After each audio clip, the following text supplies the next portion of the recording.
The Exploring series is by far one of my favorite channels to react to. I don't play favorites when it comes to content uploads, but I mean, everybody's a little biased. The way he explains stuff and breaks it down kind of gives perspective to a lot of the more complex SCP articles. And I've read through the wiki on a number of occasions for SCPs that I didn't understand.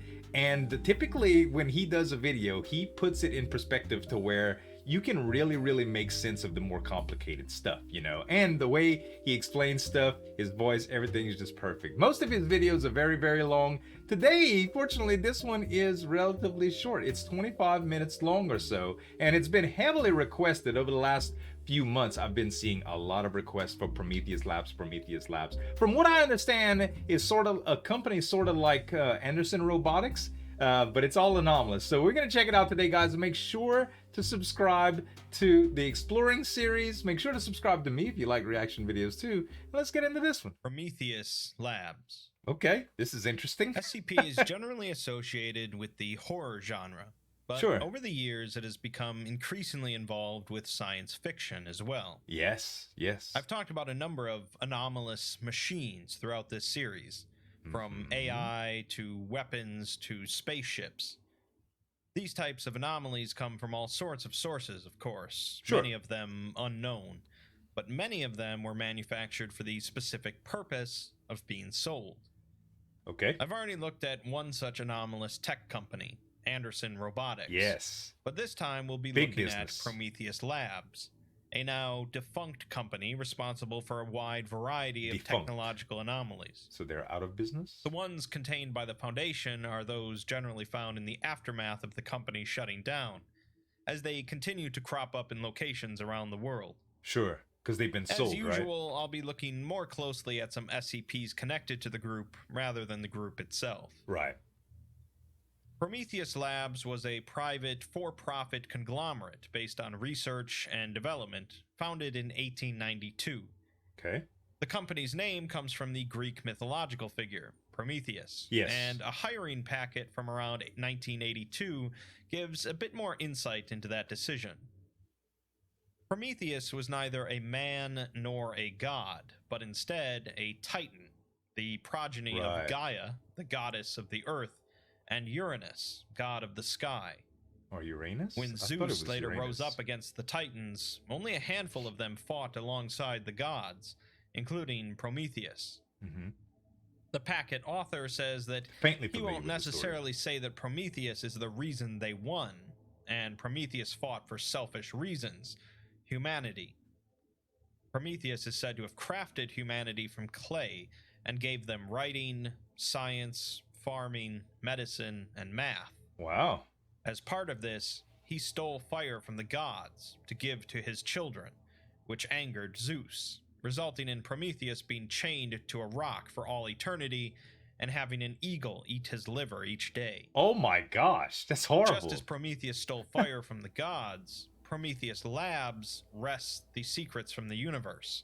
Greek mythology is so Just as fire once seemed so mystical and magical and is now trivial, so too can be the way of all unknown things, through study and intuition. Like technology, you get used to it after Prometheus Labs was certainly successful in discovering some of the secrets of the universe, as through their R&D, they released an impressive lineup of anomalous tech. They were also a very public company in regard to non-anomalous tech, releasing high-quality electronic, medical, and pharmaceutical, automotive, optical, and industrial goods that makes sense from anomalous research. They had classified contracts with a number of militaries, primarily the United States, and were affiliated with most of the major anomalous groups of interest. They purchased objects from Marshall Carter and Dark, developed brain-machine interfaces alongside the Maxwellist branch of the Church of the Broken God, designed low-cost food alternatives for the Mana Charitable Foundation. That's awesome. Sold tools and supplies to Are We Cool Yet?, the Global Occult Coalition, and the Chaos Insurgency. Waged industrial espionage against GRU Division P, and engaged in lawsuits with Wondertainment. Wow. You can see why people would be after them. Prometheus Labs was neither antagonistic nor friendly, and they refused the Foundation's offer of helping to design better containment protocols for some of the company's more volatile objects. They didn't want their intervention. Everything was going swimmingly until 1998, when an unknown event caused the entire company to go belly up. Whatever happened was a very public accident, resulting in the Foundation swooping in, covering up the whole thing, and seizing many of the projects that Prometheus Labs were working on. So a breach of some sort. They weren't the only ones, though, as it's believed that many other groups of interest also got their hands on some Prometheus tech after the company shut down. I'll bet. The resultant chaos of the company's rapid shutdown has led to an incomplete picture of everything that Prometheus Labs had developed or was in the process of developing. So things continue to pop up as the years go by. Sure. Based on documents, they possessed a number of rather unique facilities, such as one in the Marianas Trench devoted to researching planetary engineering. We reacted to a that. Self-sustained facility really cool. on Mars devoted to nuclear physics and quantum mechanics, and even a facility constructed in the Jurassic period that researched genetic engineering. Very cool. I love the Foundation also retrieved various proposals from within the company's R&D department for new projects. One was a project to create new biological entities that could be sent to nearby planets in order to terraform the world and possibly spawn humans to populate it if necessary. Wow. Another was to develop magical computer programs that could perform exorcisms without human intervention. What? And another was to utilize anomalous materials in order to augment the human body, possibly to assist with their Project Samsara, a project that would eventually fall into Foundation hands, where they became a rather unique MTF. Needless to say, Prometheus Labs had its fingers in a lot of pies, so to speak, covering a wide breadth of anomalous tech. Like Kane was in it, I think, too. We're here to look at some SCPs, though, so let's start off fairly simple and go from there. Or Able, one of the two. I get them confused. SCP-155 is a complex electronic construct found in the basement of Prometheus Labs' primary research facility. Consisting of a highly modified supercomputer, a dedicated radioisotope thermoelectric generator, and a device that has yet to be fully reverse engineered. That sounds pretty fancy. Whenever a program and data is loaded onto the device, it generates a spherical temporal distortion field with a 5-meter radius around it.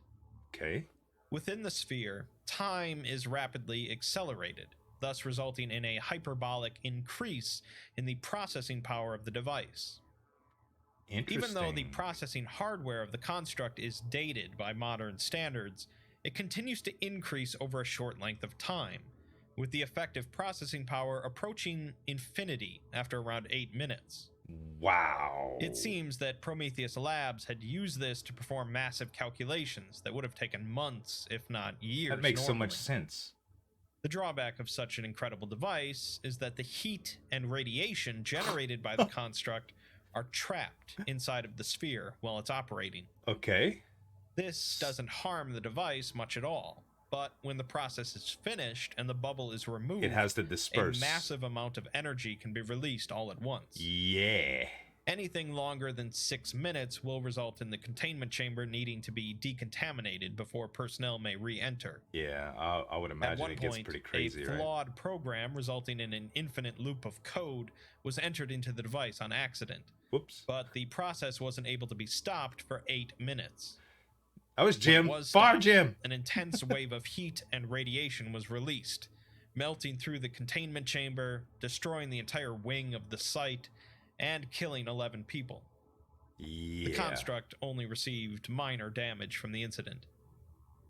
You would think this thing would be isolated with time, from everything, right? SCP-2308 was a line of high-performance consumer automobiles manufactured between 1999 and 2009. Supercores. And sold from 1998 to 2008.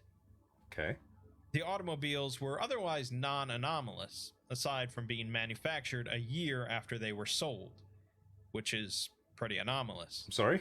What? The company, Argo Automotives, a subsidiary of Prometheus Labs that went independent after Prometheus collapsed, somehow created a time loop in which they were able to manufacture high-quality vehicles and then send them back a year into the past in order to be sold. Can you imagine? The vehicles were marketed as being high technology and high performance, which they would have been, being a year ahead of everyone else on the market. Right. The money that was earned from these sales was then used to fund the development and manufacture of the vehicles that were just sold.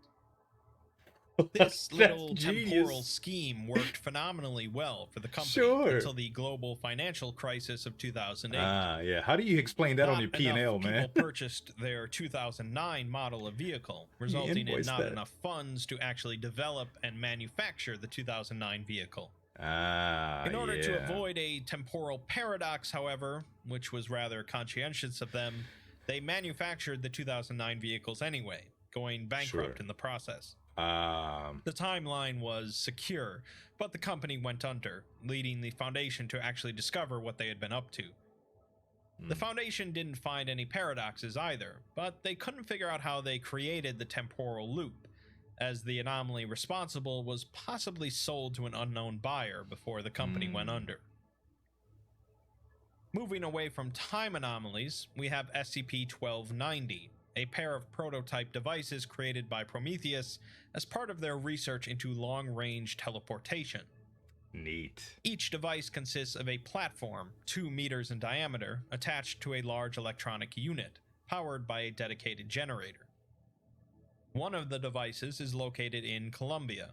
The other is on the opposite side of the Earth, in Singapore. Okay. When an object is placed on the platform of one device and the unit is activated, the object is instantaneously teleported to the other platform.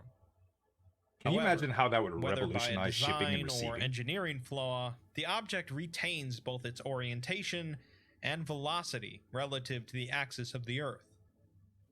This means that when a stationary object teleports, it emerges on the other platform upside down and traveling at approximately 930 meters per second. When the Foundation tested the devices by teleporting a regulation-sized bowling ball, it resulted in 3 casualties and severe damage to the research facility and a neighboring warehouse. They're hoping to reverse engineer the devices in order to fix the flaw, but so far haven't had much luck. That's hilarious. You can see that near beneficial is a recurring theme with Prometheus Labs. SCP-868 is a meme created by Prometheus Labs as a result of their memory improvement research. Okay. It seems that the researchers responsible for creating it were unaware that it was memetic, meaning that it can transfer on its own into someone's mind. Right. They believed they had just been working on a new form of therapy. The meme is transferred when someone that is infected with it has a conversation with an uninfected person for longer than 30 minutes. Okay. Symptoms of the infection will then begin to manifest after 4 to 9 days. They say infection like it's bad. These symptoms typically begin with significantly improved short-term memory, with subjects generally being able to clearly remember events and info for 80% longer than normal. That's awesome. The longer they are infected, the more pronounced the effects become. Okay. Roughly 5 weeks after being infected, subjects can begin to remember with near-perfect accuracy any event or piece of information received after becoming infected. Okay. Not only that, but this effect also extends to a few days prior to becoming infected. Okay. The effect quickly expands from there, however, and soon they can begin to recall everything from since they were born. That's crazy. This obviously sounds incredibly useful for most people to have. Could be traumatic too, though. But the Foundation doesn't really like it too much. The problem is that the infection completely undermines the effectiveness of their amnestics, drugs they use to make people forget things. Right. Becoming infected means that no amnestic can ever erase their memories from then on. That would be very bad for the Foundation. And worse, the memory regaining effect actually nullifies previously applied amnestics, allowing people to remember things that the Foundation made them forget. Right. Since the Foundation hands out amnestics like most companies hand out memos, this is a pretty big problem for them. Yeah. Could you imagine, though, how useful? Residents of a village in Bangladesh suddenly began remembering the existence of an SCP that was recovered from that location 3 years prior. With no way to make them forget, the Foundation was forced to wipe out the entire village under the pretense of a flood. It was later revealed that two researchers intentionally released the meme there, possibly to test its effects. Eventually, the Foundation did manage to develop a unique amnestic that was capable of nullifying the effects of the meme. Okay. It works in all cases, but some may develop early onset Alzheimer's, and others may develop self-destructive tendencies and antisocial behavior. All in all, the Foundation's happy with amnestics, that. Man. Finishing off with something a bit more dangerous, SCP-2820 is a directed energy weapon operated by an AI developed by Prometheus Labs, that's known scary. as Kalki. Kalki. The main body of the weapon resembles a multi-stage coil gun mortar, but there's a satellite dish mounted to the front, and the rear has been modified to fit a large, semi-spherical apparatus.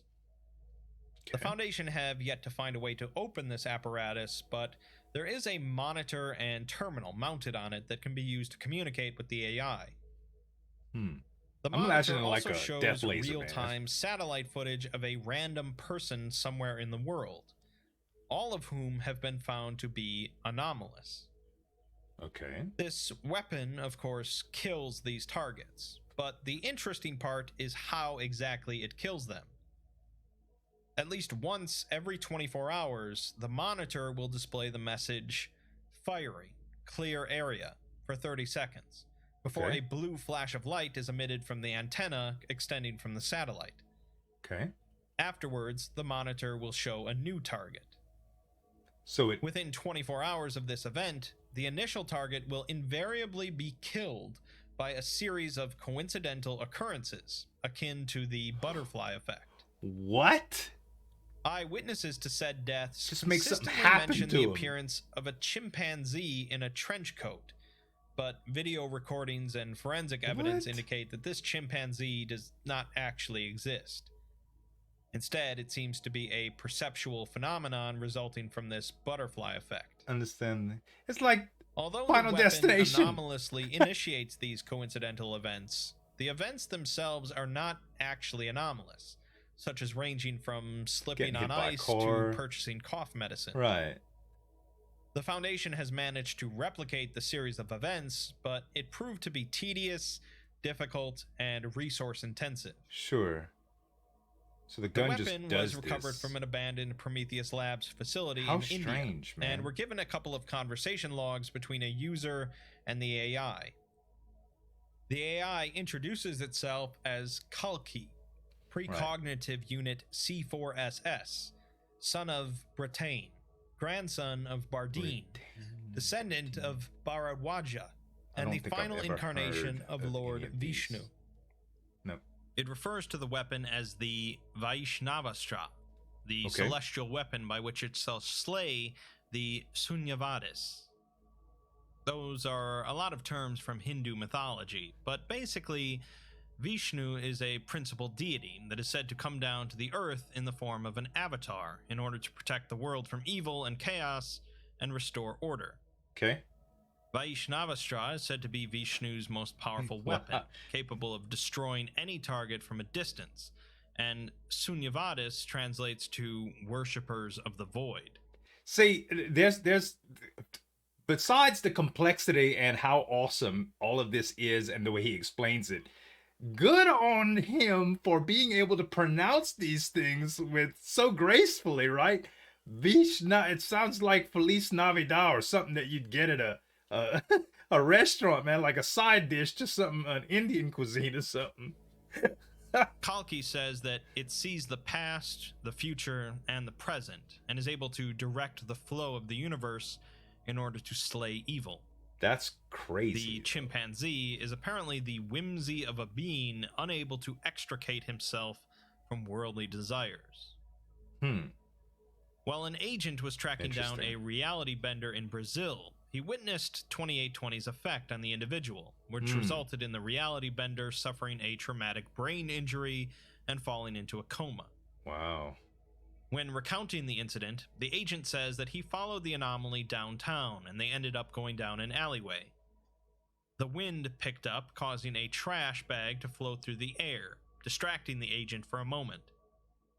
The agent was then jumped by an unrelated criminal, demanding his wallet. The trash bag then collided with the criminal, causing him to start firing his gun wildly before the agent disarmed him. One of the bullets hit a building nearby, causing a chunk of brick to fall down and strike the reality bender in the head. That's some Final Destination stuff. When the wind picked up the bag, it almost looked like a circus monkey running away. Weird. In another example, in Nicaragua, a minor cult summoned a severely deformed and intellectually disabled Type 5 reality bender. The summoning of this reality bender resulted in a redacted incident, but intervention by SCP-2820 neutralized the threat and prevented a more severe catastrophe. Interesting. A more thorough investigation of the incident was performed, recreating the timeline of events. Some of this has been redacted, but it begins with a man dropping a ballpoint pen on the ground, which the cult leader later slips on, resulting in her being delayed by 2 minutes to catch a bus. Other events include a minor cult member grabbing the wrong rifle, a rock falling out of a coat pocket which breaks a bottle of tequila and averts an XK-class scenario, and a levitating trench coat is thrown onto the rifle, which inadvertently discharges and shoots the reality bender in the head. Wow, man. So far, this all seems pretty useful to the Foundation. Yeah. As it takes care of dangerous threats that the Foundation might otherwise not be able to handle as efficiently. Sure, and not explain and not have to cover anything up. One of the targets it focused on was a Foundation site director. Uh-oh. All attempts to destroy or deactivate the machine to stop the event were unsuccessful. I wonder if it could do that to O5s. They also detained the site director under suspicion that he was anomalous, but they couldn't find anything unusual about him. Interesting. The site director was transferred to a level 5 safe house, surrounded by Scranton reality anchors in order to protect him from any anomalous influence. Right. After 2820 fired, though, an unexpected defect in the structure of the anchors caused a feedback loop, resulting in a massive spatial deformation, killing the site director. God dang, man. The Foundation logged back into the terminal to ask the AI about this killing. The AI said that within 10 years, the site director would have become anomalous and wreak havoc upon mankind.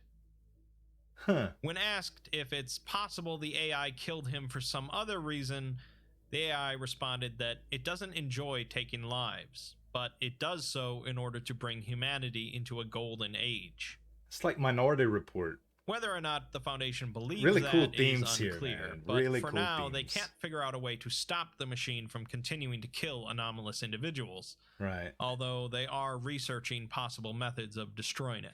Can't you just kill the AI? Well, a lot of groups of interest in the SCP universe fall pretty clearly into the malicious or outright dangerous camp. Prometheus Labs seem to do mostly all right, with a few exceptions. Much like Marshall, Carter, and Dark, they were primarily interested in profit, but while MC&D have very few scruples about what anomalies they deal in and who they give them to, Prometheus Labs had every intention of being a relatively safe and dependable anomalous business. Right. What exactly happened in 1998 that caused the entire company to implode might never be known. Yeah. And in the end, I think the Foundation is happy that they're gone, as clearly the company was involved with some things above their pay grade. Yeah. Just as Prometheus was punished for overstepping his bounds, it seems that so too was Prometheus Labs. Gosh, man. So all of the anomalies in there were very, very interesting, right? The AI gun with the Final Destination / Minority Report stuff going on. That's crazy. So in the last scenario, it predicted the future of that site director becoming anomalous and wreaking havoc, right? And that's why it targeted, which is what Minority Report was all about, the movie. It was like predicting people committing crimes, and it would incarcerate them before and sentence them before it even happened, right? So there was no crime, essentially. And the fact that it just kills things like with these random events, even in very, very, very contained spaces, like with Scranton reality anchors and stuff like that. It's really, really cool. If you're not familiar with Scranton reality anchors, it's something that Dr. Scranton, which was an SCP researcher, I believe, created in order to stop the effects of reality changing, or basically protection against reality benders. So if a reality bender was trying to do something to an area or a person or whatever, these Scranton reality anchors would stop those effects of reality being bent. Really, really cool tech. All in all, though, this is such a crazy SCP, man, or set of SCPs, I should say. Some of those effects would be really, really cool, like the memory one. Imagine being able to remember everything since your childbirth. The traumatic stuff would be very, very bad, not being able to forget or repress that type of stuff, even with amnestics. But the idea of just being able to retain information, can you imagine giving this to a child and having them become educated and experienced throughout their entire life, being able to retain everything with no degrading of any of the information and knowledge that they've retained? Talk about an age of superhumans, right? Crazy. Guys, this was really good. Thanks for the recommendation, for all of you that recommended it. I would love to hear more, naturally. Make sure to subscribe to the Exploring series, guys. Extremely talented, very, very awesome SCP videos. And subscribe to me if you like reaction videos too. Thanks so much for watching. As always, this is Zueljin signing off. We'll see you next time.